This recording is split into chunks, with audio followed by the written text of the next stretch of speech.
Hey guys, Nick Espinoza, your chief security fanatic here. And today I'm asking the question, should political campaigns be required to hire cybersecurity personnel? Now, here's what's going on, and here's the backdrop of why I'm asking this question. We're going to be talking initially about a man named Mick Bassio. Now, if you don't know who Mick Bassio, and I presume I am pronouncing his last name correctly, he spent about 5 months working for Mayor Pete Buttigieg's presidential campaign, and he is a cybersecurity professional. He said that his team on Mayor Pete's campaign tried sharing information with other campaigns that could have helped officials from those campaigns protect themselves from cyber threats, meaning the cyber threats that the Buttigieg campaign was seeing, he tried to share with others, but that effort was really hindered because a shortage of qualified security staffers on the other campaigns basically weren't there. He had nobody really to talk to, and there was no formal information sharing process among the different political campaigns. They're rivals, but here we are. Now, to quote him, at basically the Gov Summit put on by Splunk in Washington, D.C. this past week, and I quote, "It's not that there's not a want to share, it's I don't know who to talk to. I don't know of a formal mechanism, whether it's through the DNC, DCCC, or an election information sharing and analysis center or something like that. There's no widespread known mechanism to share that threat data on a sanitized level." Now, U.S. officials, basically in the intelligence community, have been telling lawmakers since February that basically we need to be prepared for Russia and other state actors to attempt to interfere with U.S. elections. Now, the Department of Homeland Security said that it did not observe any suspicious activity aimed at disrupting the primary election on Super Tuesday, but interestingly enough, somebody impersonated a campaign staffer for the Bernie Sanders campaign and basically tried getting in touch with other campaigns in a possible effort to infect them with malicious software via phishing messages. And we've seen news reports that Russia has taken an interest in promoting the Sanders campaign, probably to sow discord, within the United States. Not saying they support him in any way, shape, or form. Their goal, obviously, is disruption. But if somebody is impersonating the Sanders campaign and possibly trying to contact the other campaigns, they might be looking at infecting and gaining intelligence via access to these other campaigns that are running, on the Democratic field. Obviously, that field has now since been consolidated to 2 main candidates, but here we go. Now, while the cybersecurity agency at the Department of Homeland Security briefs the DNC and its Republican counterpart, inter-campaign sharing has not been established. And so I think this is a very serious issue, and I've got a lot of thoughts on this here, but we know that our elections are under attack from foreign actors, so this is a beyond critical situation. I mean, this isn't something that we can easily ignore. These mechanisms really need to be put in place.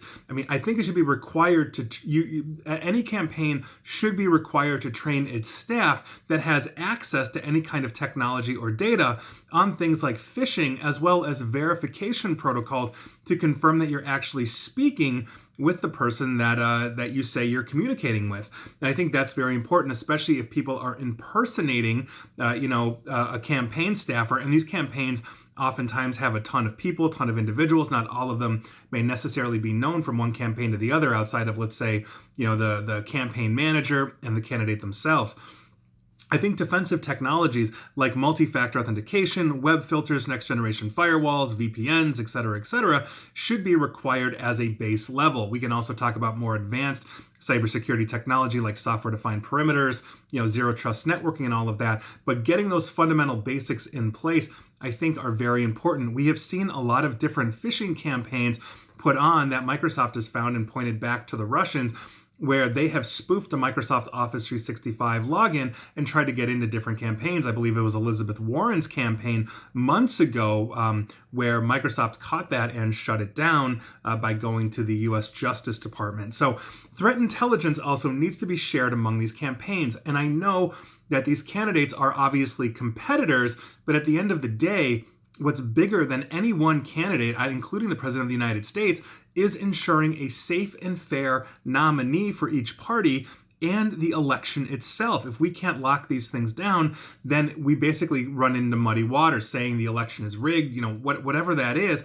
I think that's very important. And so joint intelligence sharing among the candidates is very important. And by virtue of this, because this is bigger than any one candidate, I think the political parties, the big political parties here, like the Democrats and the Republicans, as well as the smaller parties like the Libertarians, the Greens, etc., should all share intelligence. If one of them is seeing a possible threat, and they should be able to sanitize that information and share it with the other side, whatever that side is, to basically say, look, this doesn't, you're not gaining intelligence on what our inner workings are, but we've seen these kinds of phishing campaigns, these attempts, heads up Republicans, heads up Democrats, and on and on and on.